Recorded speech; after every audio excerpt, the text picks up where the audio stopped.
মুকেশ ও Bittu cousin ছিল। দুজনেই বেরোজগার ছিল আর কাজ খুঁজছিল। একদিন তারা নিজেদের মধ্যে কথা বলতে থাকে।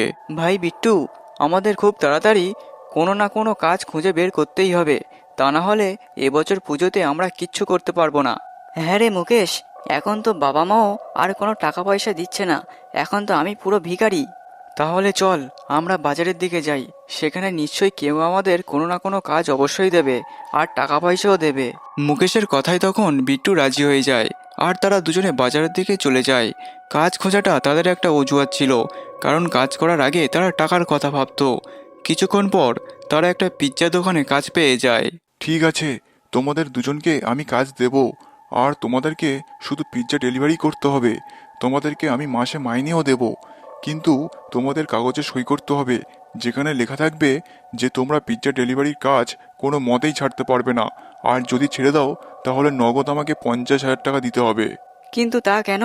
আমার তো কোনো সুবিধাজনক বলে মনে হচ্ছে না। তাতে কি এসে যায় ভাই, সে তো আমাদেরকে মাসে মাইনে দেবে বলছে, তাই না? আর কাজ তো আমরা করতেই চাই। কাজটা করতে পারলে আমাদের সব সমস্যার সমাধান হয়ে যাবে আর আমরা বহু টাকা কামিয়ে আনন্দ করতে পারবো। রাজি হয়ে যা ভাই।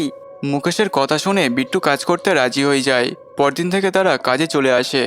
দোকানের মালিক তাদেরকে একটা স্কুটি দেয়। কাজের প্রথম দিনই বিট্টু স্কুটি নিয়ে বেরিয়ে পড়ে আর একটা বাড়িতে পিৎজা ডেলিভারি করতে থাকে। ঠিক তখনই তার নজর নিজের স্কুটির উপর পড়ে।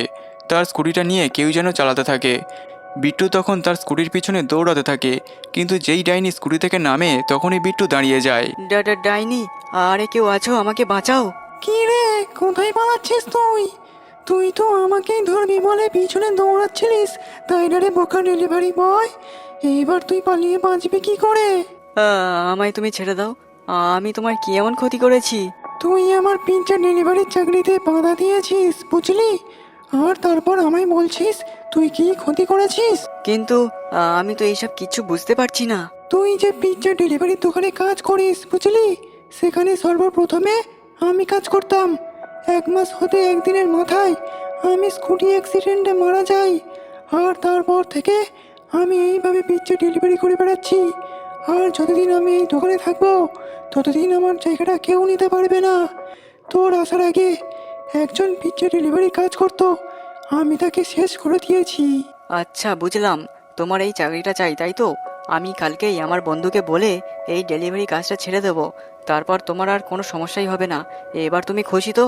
আচ্ছা, তাহলে আমার আর কোনো সমস্যাই নেই।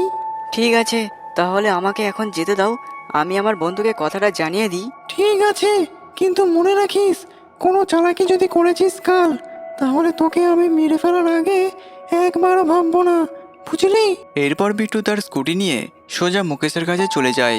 ও মুকেশকে ডাইনির ব্যাপারে সমস্ত কথা বলতে থাকে, যেটা শুনে মুকেশ ভয় পায় আর অবাক হয়ে যায়।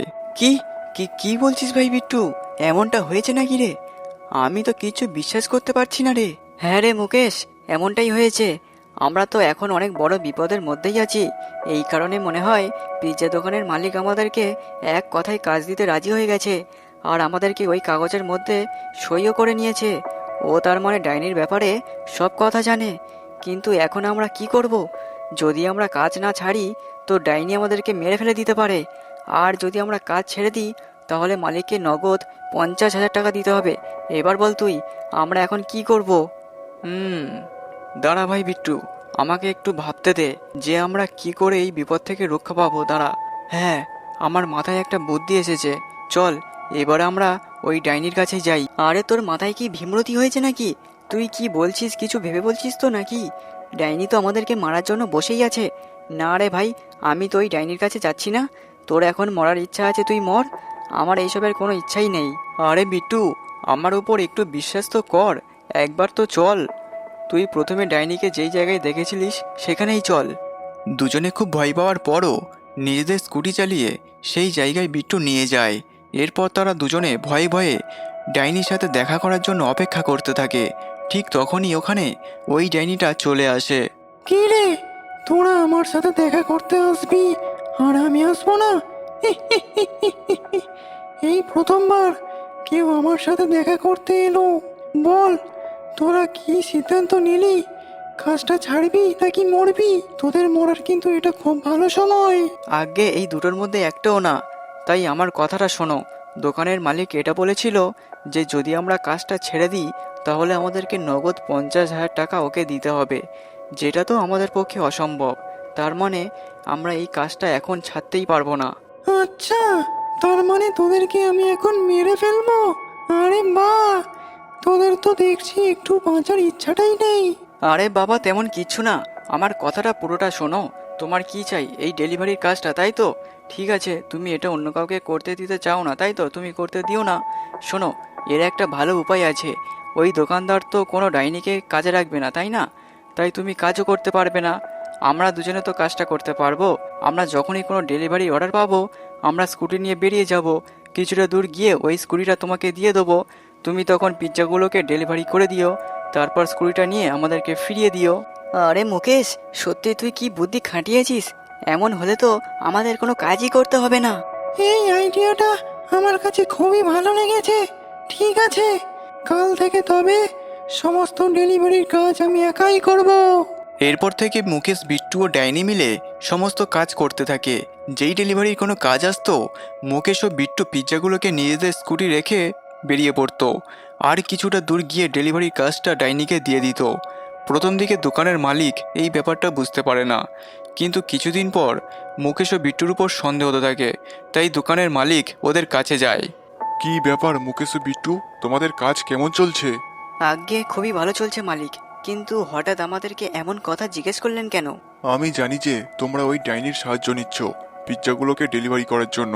আমি তো ভেবেছিলাম অন্য ডেলিভারির লোকের মতো কাজটা ছেড়ে দিয়ে আমাকে 50,000 টাকা দেবে, কিন্তু আমি তো দেখছি তোমরা ডাইনিকে বোকা বানিয়ে দিয়েছো। এবার তোমরা আমাকে ক্ষমা করে দাও। আজ থেকে আমি এই দোকান আর চালাবোই না। যখন দোকানই থাকবে না তখন এই ডেলিভারির কাজটা কিসের? দোকানের মালিকের মুখে এমন কথা শুনে ডাইনি ওখানে চলে আসে আর রেগে গিয়ে দোকানের মালিককে মেরে ফেলে। আরে বোকা ডাইনি, দোকানের মালিক যখন মরেই গেল তো দোকানটা চলবে কি করে? আর আমাদের মাইনে কে দেবে? আরে হ্যাঁ, এটা তো আমি ভেবে দেখিনি। এ বাবা, এত বড় ভুল কি করে করলাম? তারপর ডাইনি ওখান থেকে সারা জীবনের জন্য চলে যায় আর মুকেশ ও বিট্টু খুবই খুশি হয়। তারপর থেকে ওরা দুজনে পিৎজার দোকানটা চালাতে থাকে।